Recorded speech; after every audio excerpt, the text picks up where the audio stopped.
Bakit? Ha?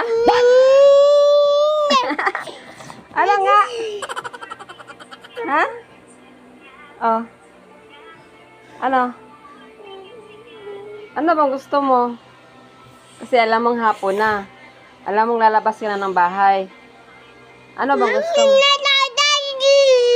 Ha?